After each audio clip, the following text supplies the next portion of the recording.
ataca muito as outras igrejas. E olha o que alguém falou aqui na internet.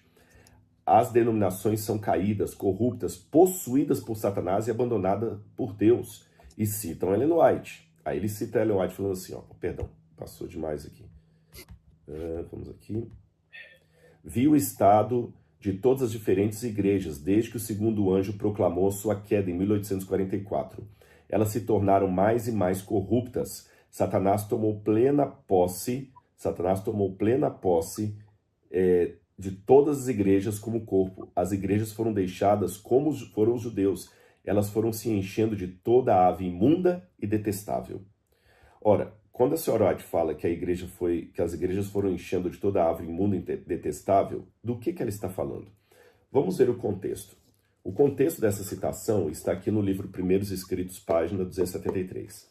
E quando você lê todo o parágrafo aqui, melhor, todo o capítulo, sabe o que Ellen White está muito revoltada contra as igrejas protestantes dos Estados Unidos? Escravatura. Em nenhuma parte aqui do texto ela está falando sobre a guarda do sábado ou sobre o adventismo ser a igreja que não tem defeitos. Ela fala dos pecados de Babilônia e ela fala aqui muito claramente sobre o problema da escravatura. Eu vou ler alguns textos para vocês aqui, para não ler o capítulo todo. Ela fala assim, olha, foi-me mostrado o orgulho das igrejas nominais. Deus não está em seus pensamentos. Sua mente carnal demora-se neles mesmos, decoram seus próprios corpos mortais e olham para si mesmos com satisfação e prazer. Professos seguidores desse amado Salvador, cuja compaixão sempre foi tocada à vista dos ais humanos, empenham-se de coração nesse enorme e sério pecado. Sabe qual que é o pecado que ela está denunciando? Tráfico de escravos e comércio legal de escravos. No capítulo todo, a senhora White fala, a senhora White fala sobre a grande angústia que ela tinha de ver igrejas, pastores, pregadores, irmãos que tinham escravos. Ok, vamos lá. É o seguinte, cara, eu fico indignado com algumas coisas, porque veja bem, quando o Rodrigo Silva fez esse vídeo, sabe o que ele estava pensando? Ele estava pensando assim, ó, eu estou falando com qual que é, eu creio, né, que foi a estratégia dele, pelo que tudo indica. Ele crê o seguinte, que as pessoas que estão ouvindo ele, em primeiro lugar, 99% das pessoas que estão ouvindo ele não vão atrás dos livros que ele citou aí, não vão atrás dessas citações, não vão atrás dos capítulos para ler o capítulo todo, tá? Ele crê assim, olha, primeiro que, tá, 80% que tá assistindo ele, tá com ele, não vai querer, tá? Fala, é isso aí mesmo, Rodrigo Silva. Ó, parabéns, show de bola. E morreu o assunto. Tá, desses 80%, eu diria que talvez uns 50% seja adventista, talvez. Muito bem. Acabou. Os outros 20% que não são adventistas e não estão com ele, estão assistindo esse vídeo por curiosidade, talvez, falam, será que aceita, será que não aceita? Ou os críticos, né, que estão vendo. Qual que é a porcentagem de pessoas que realmente é apologista, vai atrás, vai querer destrinchar esse negócio aí? Mínima. E o que ele está contando também é o seguinte, que os que forem atrás e vão ler o que ele está dizendo aí, e tentam entender o contexto, tá? Esses caras, primeiro, eles vão ter que ter muitos anos de adventismo para entender tudo que está acontecendo aí, tudo que ela está falando, e exatamente o que a igreja crê nesse sentido e tudo mais. Primeiro ponto. Esses são pouquíssimas as pessoas que têm essa base, tá? Segundo ponto, as pessoas que vão encontrar os problemas no que ele falou, e talvez, né, ele deve ter contado que talvez com uma meia dúzia, que vão encontrar e vão querer divulgar esse negócio aí, que é o que a gente está fazendo agora, essas pessoas não têm uma expressão tão significativa na internet que vão alcançar e vão prejudicar o que ele tá. Não vão alcançar ele. Então, assim, para ele é um win-win, entendeu? Porque o cara tem 3 milhões de seguidores lá no YouTube, e eu com o Rodrigo, com o Wagner, juntando todo mundo aqui, temos uns 30 mil, né? Então a gente não tem o alcance, a gente não chega, é muito difícil para nós perfurarmos essa bolha adventista e adentrarmos no assunto de forma expressiva, Graças a Deus, André Valadão fez isso, né? Então a gente torce para que agora as pessoas busquem mais a fundo a tentar entender. Então, vamos lá, vamos destrinchar o que ele falou aí. Bom, primeira coisa, vocês vão ver que a partir de agora, esse texto que ele leu tá no livro Primeiros Escritos, e ele vai usar muito esse livro aí, tá? Então é preciso que a gente entenda o contexto do livro Primeiros Escritos, tá bom? Porque poucas pessoas, até mesmo de anos dentro da Igreja Adventista, também não sabem direito o que está acontecendo ali, tá? Esse livro, ele foi escrito entre 1844 até 1850. Ele foi lançado em 1851. Mas ele fala, o que tem ali, ele fala de basicamente dos anos 1830, que foi ali o início da pregação de Guilherme Miller a respeito da volta de Jesus, até mais ou menos as coisas que aconteceram no final ali em 1849, por aí. Mas o que ela mais fala é sobre o que aconteceu no Grande Desapontamento, tá? Então, assim, primeira coisa é isso. Então, o que ela está falando, esse texto, tá? Ela está direcionando as igrejas nominais daquele tempo dela, que ela cria que estavam perdidas. Por quê? Porque tiravam sarro deles a respeito da volta de Jesus em 1844, porque ela foi isso. Eu vou ler o capítulo todo para vocês lerem, para vocês entenderem do que eu estou falando. Mas espera aí, estou explicando um pouquinho antes aqui. Então, que expulsaram, como a igreja metodista expulsou ela, tá? Ela tá se direcionando a essas igrejas por uma certa forma, uma vingança por esse pessoal ter zombado deles, pela questão da volta de Jesus que não aconteceu, né? Por ter expulsado ela, e agora por não aceitarem a questão do juízo investigativo, que para ela, nesse tempo, só iria durar 7 anos. Só iria durar 7 anos, porque Cristo estaria performando o juízo investigativo no céu por 7 anos. Que foi o que Joseph Bates disse, e ela acreditava nisso. E sabe no que mais ela acreditava? Na doutrina da porta fechada. Então, o que ela estava dizendo ali, basicamente, era para todas essas igrejas nominais, esse pessoal ali, é o seguinte, ó, a maioria está perdido. Quer dizer, quem não aceitou a segunda mensagem, porque o que eles diziam que eram as 3 mensagens angélicas desse período? A primeira mensagem angélica era a pregação da volta de Jesus entre 1830 e 1840, feito por Guilherme Miller. 1830 e 1840. A segunda mensagem angélica era sai dela, povo meu, no verão de 1844, para que o povo que estivesse fora ali do movimento millerita entrasse no movimento millerita e aceitasse a volta de Jesus para aquele período ali. Depois ela mudou a segunda mensagem angélica para o juízo investigativo, porque não deu certo. E a terceira mensagem angélica era a questão do sábado. Tá? Ela achava que o sábado ia ser o ponto ali, queria definir a questão para quem ia ser salvo ou não, entre os adventistas somente. O resto já estava perdido, tá? Então é importante que a gente entenda esse é o contexto.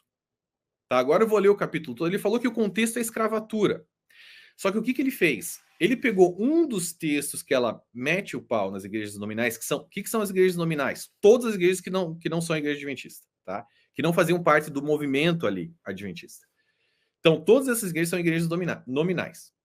Então, ela pegou, nesse verso que ele pegou aí, ela escreveu no final do capítulo, ela fala sobre escravatura, porque algumas pessoas que faziam parte dessas igrejas nominais eram senhores de escravos. Só que ela só fala isso no final. Então, não é o contexto. Eu vou ler para vocês terem uma ideia. Olha só, a gente vai precisar ler o capítulo inteiro, que não é grande, tá? Mas é necessário para que vocês vejam, para que a gente possa, digamos assim, descortinar o que o nosso amigo está dizendo aí. Vamos lá. O capítulo chama assim, ó, Os Pecados de Babilônia, tá? Vi que, desde que o segundo anjo proclamou a queda das igrejas, o segundo anjo proclamou a queda das igrejas, estas têm se tornado cada vez mais corruptas. Elas levam o nome de seguidoras de Cristo, mas é impossível distingui-las do mundo. Os ministros tiram os seus textos da palavra de Deus, mas pregam coisas aprazíveis. A isto o coração natural não faz objeção. É unicamente o espírito e poder da verdade e a salvação em Cristo que são odiados pelo coração carnal. Nada há no ministério popular que excite a ira de Satanás, que faça tremer o pecador, ou leve ao coração e à consciência as terríveis realidades de um juízo prestes a sobrevir. Homens ímpios ficam geralmente satisfeitos com uma forma de piedade sem verdadeira devoção e ajudarão a sustentar uma religião desse tipo. Disse o anjo: Nada menos que a completa armadura da justiça pode habilitar o homem a vencer os poderes das trevas e conservar a vitória sobre eles. Satanás tomou plena posse das igrejas como um corpo. Consideram-se os dizeres e as obras de homens em vez das claras, cortantes verdades da palavra de Deus. Até agora, cadê a escravidão aqui? Não fala nada de escravidão. Vamos continuar. O espírito e a amizade do mundo são inimizade com Deus. Quando a verdade, em sua simplicidade e força, como é em Jesus, é levada a dar frutos contra o espírito do mundo, desperta para logo o espírito de perseguição. Grande número de pessoas que professam ser cristãs não conhecem a Deus. O coração natural não foi mudado e a mente carnal conserva a inimizade com Deus. São servos fiéis de Satanás, embora hajam assumindo outro nome.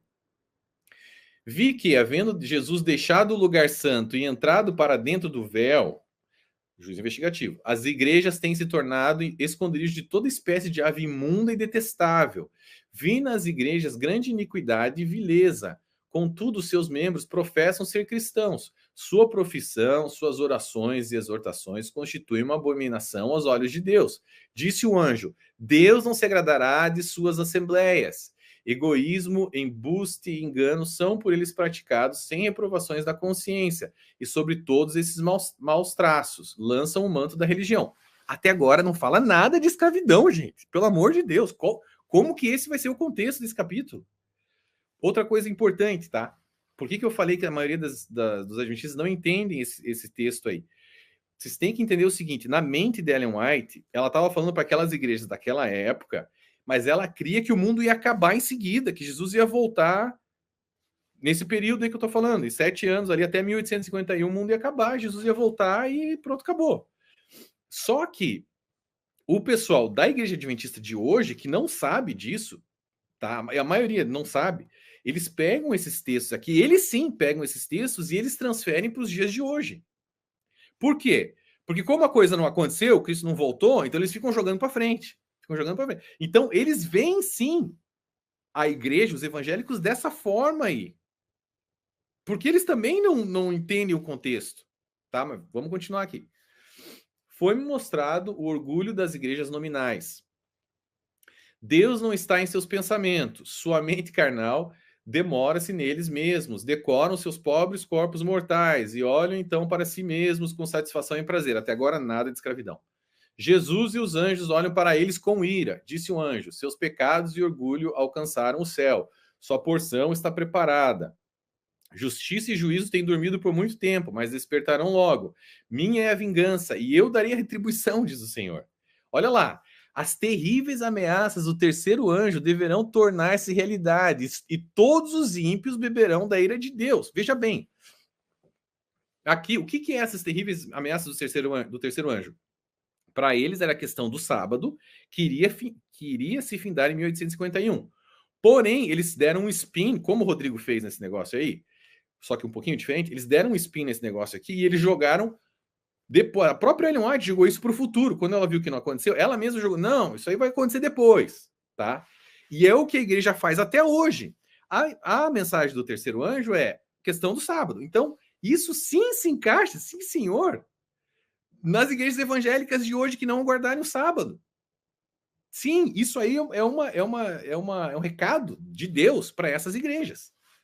Então ele está mentindo mais uma vez. Vamos lá, vamos continuar. Uma inumerável hoste de anjos maus estão se espalhando sobre toda a terra, enchendo as igrejas. Esses agentes de Satanás olham para as corporações religiosas com exultação, pois o manto da religião cobre o maior crime e iniquidade. Todos, até que nada de escravidão, gente. E não é um capítulo longo, tá? Ele já vai acabar. Todo o céu contempla com indignação os seres humanos, feitura de Deus, reduzidos pelos seus semelhantes a mais baixas profundezas da degradação e postos no nível da criação animal. Agora ela vai falar da escravidão, olha lá. Professos seguidores desse amado Salvador, cuja compaixão sempre foi tocada à vista dos ais humanos, empenham-se de coração nesse enorme e sério pecado, e comerciam com escravos e almas de homens. Agora ela falou da escravidão.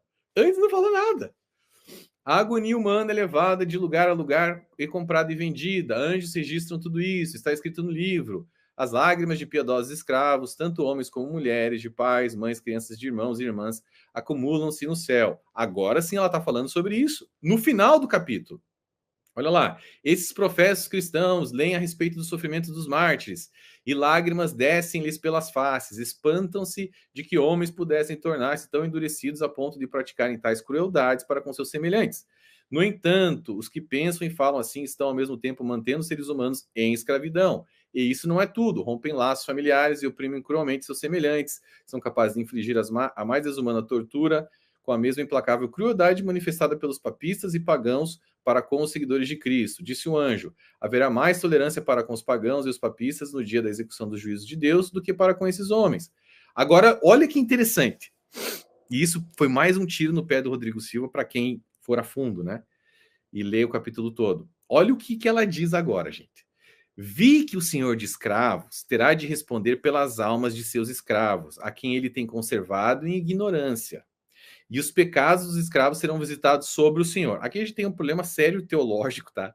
Que é impossível que isso aconteça, que os pecados do escravo recaiam sobre o senhor de escravos. Isso aí já é um problema sério, mas tá, a gente não vai entrar muito nisso agora. Vamos lá. Deus não pode levar para o céu o escravo que tem sido conservado em ignorância e degradação, nada sabendo de Deus ou da Bíblia, nada temendo senão o açoite do seu senhor e conservando-se em posição mais baixa que a dos animais. Mas Deus faz por ele o melhor que um Deus compassivo pode fazer. Permite-lhe ser como se nunca tivesse existido. Nunca, ou seja, a gente não vai ser julgado de acordo com a nossa luz, segundo Ellen White. Esse pessoal aqui, que não tiveram culpa nenhuma de ter sido escravos, Deus vai tratar como se nunca tivesse existido. Olha o que ela ensina. Mas Deus faz por ele... Não, permite... Ao passo que o Senhor tem de enfrentar... Olha só, o Senhor de escravos. Olha o que ela diz. Ao passo que o Senhor tem de enfrentar as 7 últimas pragas e então passar pela segunda ressurreição e sofrer a segunda e mais terrível morte. Estará então satisfeita a justiça de Deus. Ok. O que ela está dizendo aqui? Que o senhor de escravos daquela época, das igrejas nominais daquela época, de 1845 a 1851, eles iriam passar pelas 7 últimas pragas do Apocalipse. Quem desse povo está vivo até hoje, gente? Nenhum deles. É mais uma falsa profecia dela. Tá aqui. Nesse capítulo que ele utilizou, tá? Como muita cachaça na cabeça, só pode, cara. Primeiros escritos, páginas 273, 276. Tá aqui, gente. Vão ler. Tá? Então, o que acontece? Em 6 de dezembro de 1865, o Congresso americano, o que ele fez? Ele implementou a emenda constitucional número 13 e aboliu a escravatura. Tá? A segunda iniciativa feita ali por Abraham Lincoln em 1863. Não existe mais escravatura aqui nos Estados Unidos. Não existe mais, tá? Então, isso não tem como acontecer, ok? Bom, então, assim, esse é um ponto muito importante. E, assim, um outro ponto importante é nós lermos outras passagens dela metendo pau nas igrejas nominais, além desse, que daí nesses ela não menciona nada de escravatura. Olha lá. Por exemplo, o que está em Primeiros Escritos de novo, página 261 e 262. Olha lá. Muitos olham com horror para a conduta dos judeus em rejeitar e crucificar a Cristo, e ao lerem a história dos vergonhosos maus tratos que lhe infligiram, pensam que o amam e não o teriam negado como fez Pedro, ou crucificado como fizeram os judeus. Mas Deus lê o coração de todos, tem posto à prova esse professado amor por Jesus. Todo o céu observou com mais profundo interesse a receptividade da mensagem do primeiro anjo, 1830 a 1840. Porém, muitos que professavam amar a Jesus e que derramaram lágrimas ao lerem a história da cruz, ridicularizavam as boas novas de sua vinda. Em vez de receber... é o pessoal que não cria na falsa profecia porque não podia marcar data. A gente já sabia que a Bíblia já dizia que não podia marcar data. Em vez de receber a mensagem com alegria, declararam ela ser um engano. Odiavam os que amavam o seu aparecimento e expulsaram-nos das igrejas. Tá vendo? Olha aí o sentimento, o rancor dela. Uhum. O rancor dela tá aí, ó. É porque ela foi expulsa, é porque tiravam um sarro deles. Tá tudo aqui. Ela escreve isso, cara. Os que rejeitaram a primeira mensagem não podiam ser beneficiados pela segunda. Nem o foram pelo clamor da meia-noite. O clamor da meia-noite foi aquela parte final ali, a parte final anterior, né, ao 22 de outubro. O chorume ali do desapontamento, ali, o fim, né? Final. Foi o clamor da meia-noite. Então, assim, eles creem que esse dia foi o clamor da meia-noite. que devia prepará-los para entrarem com Jesus pela fé no lugar santíssimo do santuário celestial. Entendeu? Então ela já mudou a segunda mensagem angélica agora para o juízo investigativo. E pela rejeição das duas primeiras mensagens, ficaram com o entendimento tão entenebrecido que não podiam ver qualquer luz na mensagem do terceiro anjo que mostra o caminho para o lugar santíssimo. Vi que assim como os judeus crucificaram a Jesus, as igrejas nominais haviam crucificado essas mensagens, e por isso não têm conhecimento do caminho para o Santíssimo e não podem ser beneficiadas pela intercessão de Jesus ali.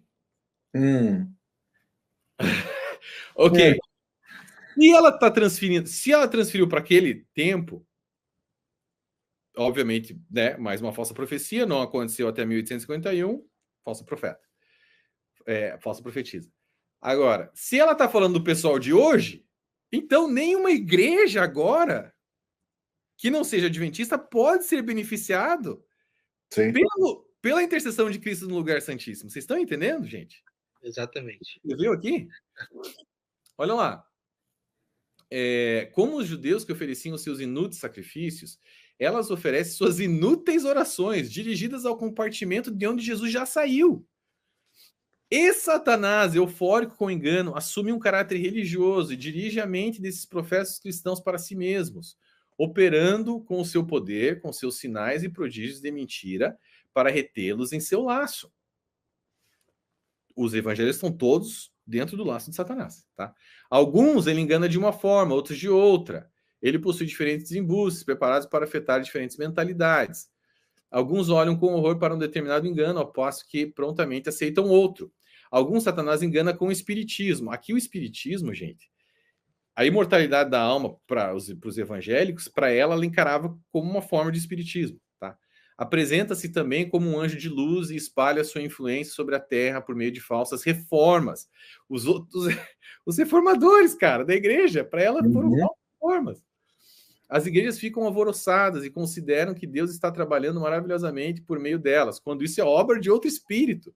O excitamento morrerá e deixará o mundo e a igreja em pior condição do que antes. Olha lá, para finalizar. Vi que Deus tem filhos honestos entre os adventistas nominais e as igrejas caídas. E antes que as pragas sejam derramadas, ministros e povo serão chamados a sair dessas igrejas e alegremente receberão a verdade. Qual a verdade? A verdade adventista.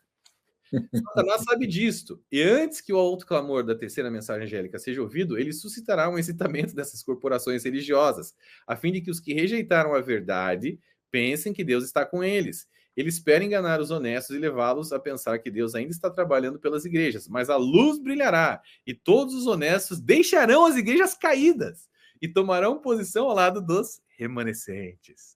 Olha, que maravilha. Primeiros escritos, página 261. 262.